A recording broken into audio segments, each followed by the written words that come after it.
The world of ancient Britain and the tribes that inhabit her mysterious shores are no doubt a part of history that has gripped the minds and imaginations of the general public as much as it has influenced the writings of historians and scholars. This island, on what was the edge of the known world for most of European history, was a land of mystery and intrigue. The first written accounts we have of the island of Britain come first from Greek explorers and then Romans. As is often the case in the history of these tribal groups, the scant records we have of these peoples, their customs and ways of life, are only teased to us when the Roman torch of conquest illuminates them. Using writings from the time period, archaeological evidence, and analysis from contemporary historians, I'm going to attempt to illuminate a key tribe in the history of early Roman Britain. The Atrebates were not only a dominant force of the Belgic tribes in northwestern Gaul, but they also had cross-sea territories, with lands on the island of Britain as well as their continental dwellings. They would be ensnared in the power struggles of Caesar's invasion of Gaul and Britain, and the actions of their kings influenced British history from the Republic and into the time of the emperors.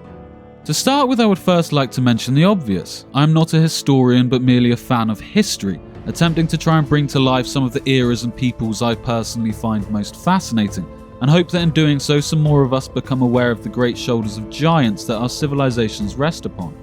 The information I'm presenting is a compilation of much greater and more well-researched histories completed by true professionals. Any opinion or assertions that are added by me will be clearly stated and separated from the literature, for I'm merely attempting to bring it to life in a more digestible manner than some of the great tomes of history. I hope you enjoy the video, and thank you for joining me in exploring the embers of the past. The history of early Britain is one that remains veiled in mystery. Those who inhabited the island before the Romans arrived did not produce any written sources that survived them.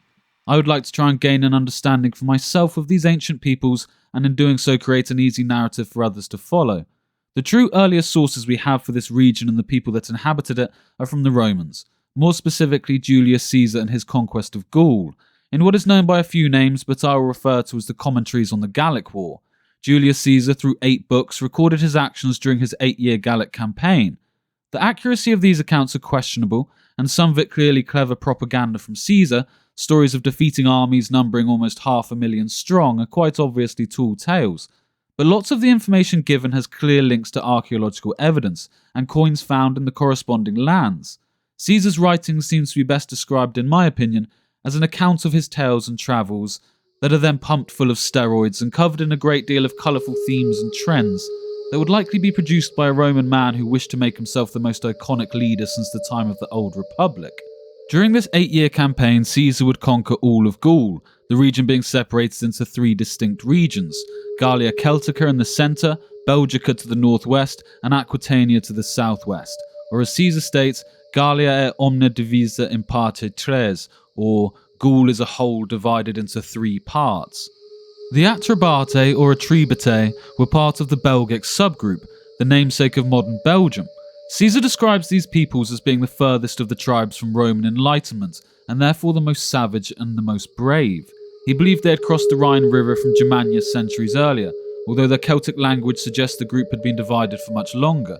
From the Indo-European language group, which it is believed was formed by Proto-Indo-Europeans migrating from above the Black Sea and crossing and populating Europe, we gain many of the languages of today's age. The subgroups that still exist today are Albanian, Armenian, Balto-Slavic, Celtic, Germanic, Hellenic, Indo-Iranian, and Italic. These languages are often used as another type of categorization to differentiate the ancient peoples of Europe. Just to clarify slightly more, the Celtic languages that still exist today are Breton, Irish, Scottish Gaelic, Welsh, Cornish, and Manx. So those peoples we consider natives of Britain predominantly spoke these Celtic languages, but they were often pushed to the extremities of Britain in the later years. Even within these Celtic language groups, there are still more subgroups. The Gaelic languages of Irish, Scottish Gaelic, and Manx in one subcategory, and the Brittonic languages Welsh, Cornish, and Breton in the other. The 2 linguistic groups closely related but taking separate evolutionary paths. Whereas the modern English spoken today hails from the Germanic family of the Indo-European language groups, no doubt existing within pockets of Britain for a long time alongside Celtic as waves of migration proceeded over the centuries, but truly being solidified when the Angles, Saxons, Jutes and other Germanic tribes migrated to Britain around 410 onwards. Commius is such an important character in this tale because he is the first of the Atrebates people recorded in history, and the first king in British history to have inscribed coinage. It is worth noting though he is of Belgic origin and not Brittonic. Caesar is recorded as having conquered the Atrebates in 57 BC, subjugating them and making allies with their king Commius. Caesar had a special task in mind for this respected Belgic king. He had noticed a consistent trend in the conquests of these Gallic tribes, and that was that a large number of their weapons and metals seemed to be being traded from the island of Britain. He therefore questioned the subjugated Gallic tribes, but received little information about the geography or nature of the peoples living there. He therefore gave Commius the task of going to the island and making Caesar's intentions known. Those who will respect the authority of the Republic and give the levies appropriate to their station can coexist with the Roman presence. Those who resist will face a brutal fate. And so Commius was sent to try and preempt any aggression taken against Caesar on his arrival. It seems according to Caesar though, Commius was quickly arrested on reaching the island and put into chains. His high rank not enough to satisfy the proud Britons. It would not be until Caesar's arrival later that year in 55 BC that he would be released. It did take a battle on the shoreline between the chariot-occupying Britons and a show of force from Caesar's troops and weapons of war aboard his navy. Most of the tribes quickly sent emissaries to Caesar and made their excuses for his not-so-warm reception. On noting Caesar's small army, however, and their lack of cavalry, those that had been diverted by storms while crossing the channel on their great transport ships, the Britons therefore had a change of mind. Knowing if they could vanquish this Roman army, then maybe ideas of future conquests from these foreign Romans might not seem like such a good idea. The Roman force was small, and winter was coming. They therefore delayed sending any more hostages, staggering the tradition that was routine in these pacts, and instead sent out the call for warriors. The British tribes would recognise Caesar's poor position and lack of supplies, and it was hard to ignore the Roman foraging parties exploring the countryside for much needed food. The Britons therefore waited in a woodland near an area of unstripped land, and lied in wait. When the Romans came close, they appeared from the tree line, hurling projectiles and cutting the Romans down.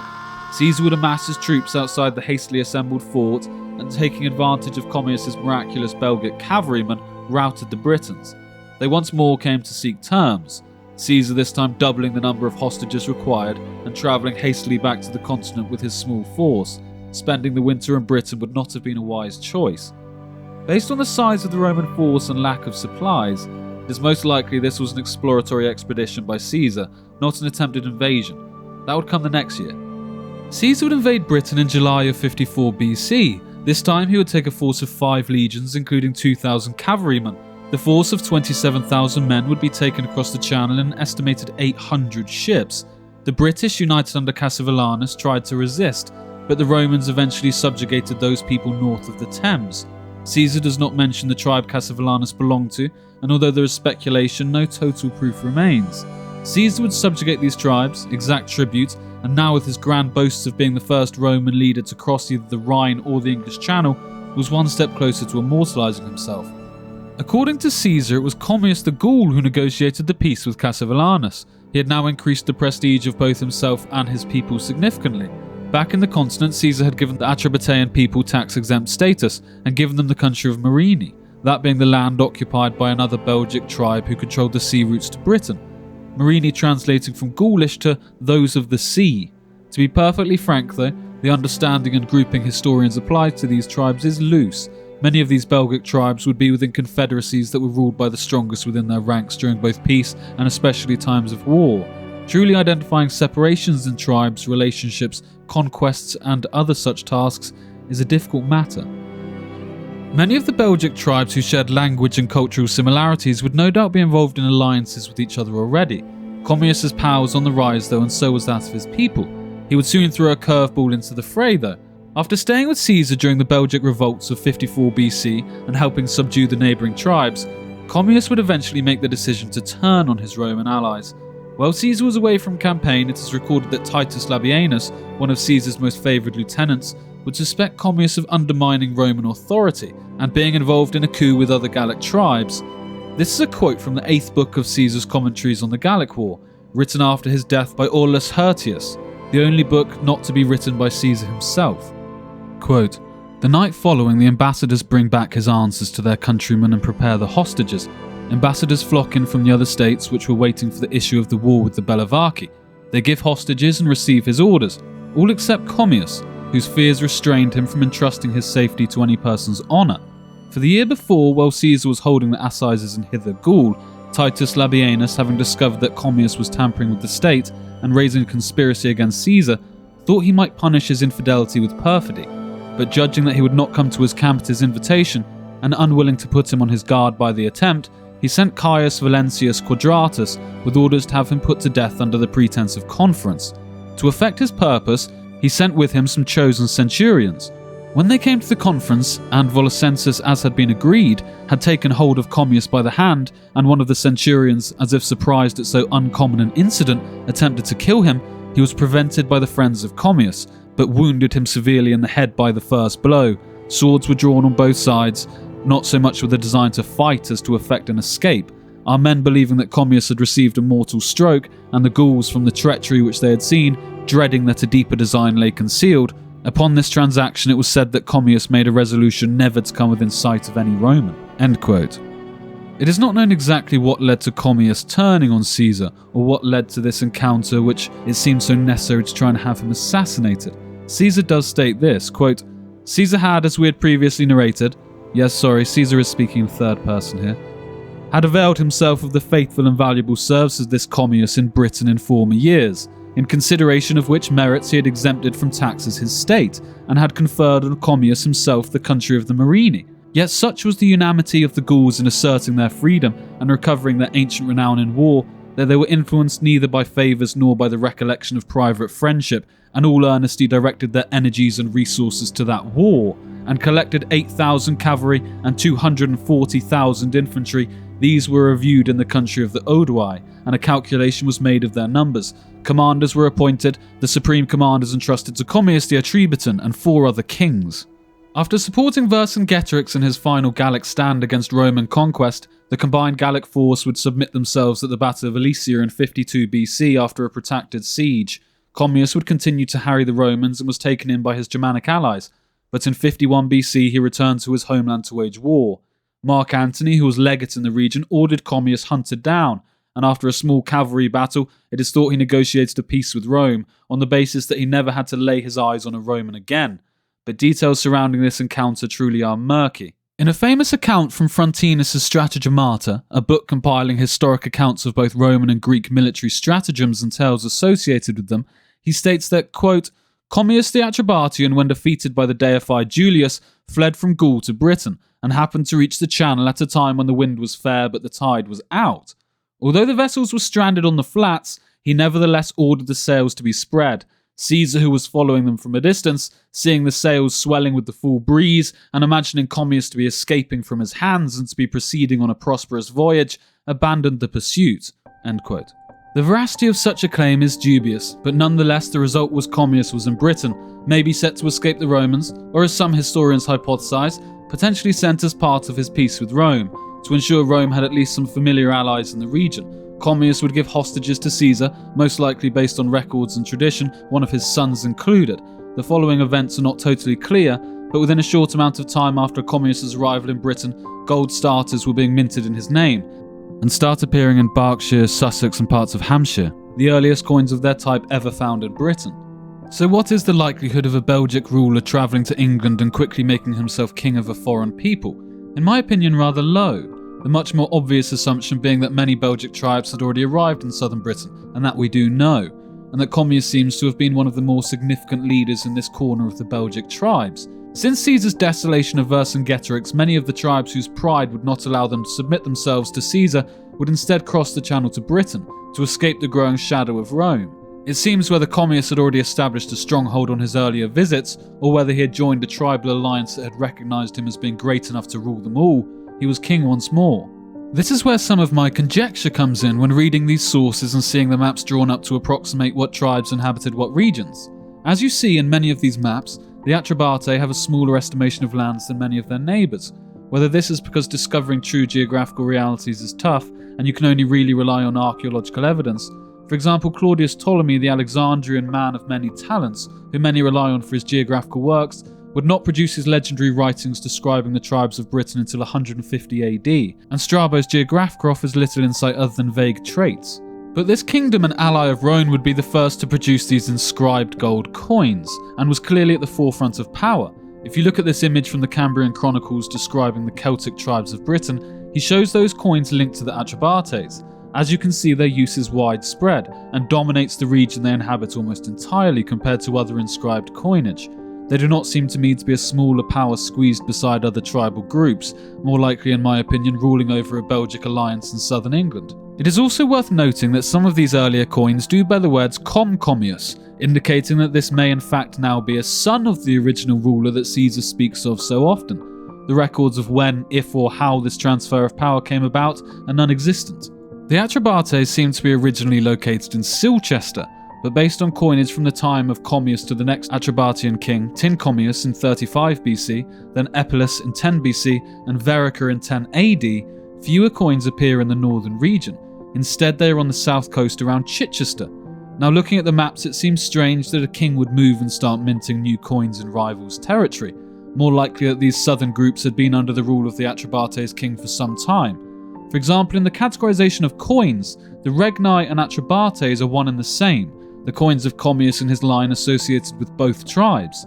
However, it is suggested that these groupings, like in this map, could be the crude work of Romans dividing territories into civitates that did not fit accurately across tribal lines. For example, in Albert Lionel Frederick Rivet's book Town and Country in Rome and Britain, when speaking of these groups, he states, quote, "Where possible, the new arrangements followed the lines of pre-Roman tribal divisions. The Atrebatae, for instance, and the Catalavani emerge as Roman civitates.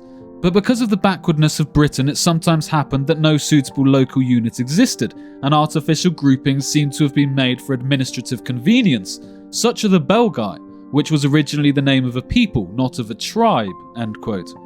I feel this gives some insight into how difficult it is to accurately understand some of the relationships and alliances that existed during this era, and the existence of defining lines between their identities.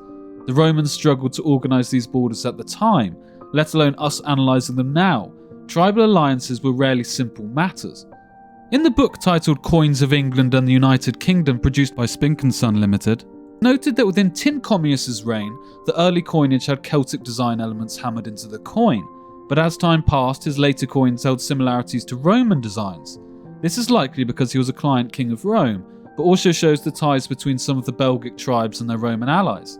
This is also part of the theory that some historians put forward that it is likely Commius and maybe the later sons, brothers of Commius, were raised as hostages within Rome, as was common practice within these alliances within the Great Kingdom. Another reason for that is the comparison between the coins of Commius and Juba II of Numidia. They hold near identical designs, which seems a bit too much of a coincidence considering their timeline coincides quite nicely. Both Roman and Celtic coins took their influence from Greek coins. As their use spread throughout their respective zones, they took on more local designs and features. Celtic coins were influenced by the trade with and the supply of mercenaries to Greek states. It was the Greeks that first called Celts wagon people or horse-grave peoples. The three early stages of coins minted in Britain are the Belgic designed coins, then the indigenous British designs, and then the later Roman designs. The coins that have been found in Britain are centralised in central and southeast England. As you move north and west, the discoveries of these coins are almost non-existent, linking to the currency developments that are surrounding the Roman conquests. The complications of grouping these peoples continues though. In about 15 AD, it seems that Aulus is now replaced by Verica, another presumed son of Commius. It is assumed that Commius was not reinstated, and Augustus had other larger problems in the empire that did not allow him to turn his attention to Britain. But around the same time of 15 AD, coins in modern-day Kent ruled by the Cantiarchy started being minted under Apulus's name as well. It is not known if Apulus was forced out of his kingdom and took over another alliance, or whether this is a different Apulus altogether, or even whether he was invited to rule and therefore passed the western and northern part of the kingdom to his brother Verica. It seems to me that there is quite possibly a large Belgic-British alliance in this entire region. The extent of their influence in the south is undeniable. It is under Verica's reign that history was once again influenced by the great Atrebate tribe. The Catalavani, or war chiefs, were one of the most aggressive and warlike of the British tribes. Their kingdom, based around Hertfordshire, Bedfordshire, and southern Cambridgeshire, was growing and conquering at a rate exceeded by no other tribe in the region. There is conjecture that the British king who resisted Caesar in his first expedition belonged to the Catalavani. It seems by 25 AD they had crossed the Thames as the nominal boundary of their territories and captured the northern Atrebate capital of Silchester. It is this that led to Verica being expelled to just his southern region of Chichester. But it seems even that was not enough, for after managing to survive to the south for some time, he is recorded as seeking help from Claudius. He went to the Roman Empire as his ally, requesting that Roman law needed to be enforced and his kingdom securely maintained. Claudius had no doubt been planning the invasion for a while, but being given the excuse of these barbarians overthrowing a Roman client king was just another useful casus belli. It seems that even after Claudius' invasion, though, there was no return of Verica to power. Claudius would do what Caesar had not and truly lay down control in southern and central England. But the man named as the client king after Claudius' invasion, in the lands once held by the Atrebates, is now a man named Tiberius Claudius Cogdinimus. He seems to have ruled from the southern part of the kingdom. The large Roman villa at Fishbourne is believed to be his place of residence. It is the largest Roman residence north of the Alps, so clearly belonging to an important man and a favourite of Rome. It is speculated this Tiberius Claudius is the son of Verica, but it is not truly known. The area would form the civitas of the Regnense or Regni, once again the tribe name seemingly being very linked and most likely one and the same in my mind with the Atrebates, or at least under an umbrella of Belgic tribes. Another theory is the Atrebates were merely a ruling royal dynasty, not a tribe, the name given to them representing those who were under the influence most directly, but their rule extending over other Belgic tribal alliances, like those of the Regni and the Belgae. From this point on, records of the Atrebatans are very scant. They are mentioned in a similar position to be expected when Ptolemy produced his Geographica, but the accounts are hardly accurate, more references to roadways and regions that connect to tribal centres or Roman forts, at least where they once were, as opposed to clear dividing lines between territories. From here came full Roman annexation and integration into this southern tribe. The paper trail here falls off. The lack of hill forts and other reinforced fortifications in the region shows that they were not fearful of Rome, and were most likely one of their closest allies throughout this period. The Atrebates were not only the first sent ahead of the Romans for Caesar's invasion, the King Commius then being arrested by his British counterparts, but also the possible instigator of a Claudian invasion of the island, when Verica fled to Claudius in Rome and pled for restoring his position to the throne. Such a small and little discussed tribe, playing such an interesting role in the history of our island. Truly fascinating. The lives and interactions of these tribes are one of the most intriguing and mysterious in history. The alliances, the day-to-day life, adaptation to a much more powerful and organised empire invading your island, and the subsequent merging and colonisation of other cultures. The tales of struggle and survival, and those willing to die to protect those things they felt were more important than gold or physical possessions, their land, ancestors and honour. These things are often seemingly lost in the modern Western world, but the embers rest within all of us, never far from being once more ignited. Thank you very much for taking the time to watch the video, guys. This is my attempt at gaining a better understanding of these tribes and the worlds that they inhabited. I plan on doing a series like this that will continue to map out and attempt to understand more of these tribes and cultures. This was my first attempt and hopefully the most amateurish. As I gain more context for the region and these peoples, I hope to make this a more detailed and better produced product. Thank you very much for taking the time to watch. If you want to study this subject in more detail from true experts, I'll put a series of links and further reading in the description. Also the sources I made use of. The best place to start in my opinion with this subject is a man named Barry Cunliffe, who is the godfather of this study and truly an almost unimaginable wealth of knowledge. Thank you very much. Please like and subscribe if you enjoyed the video, and comment if you have any feedback. Thank you very much.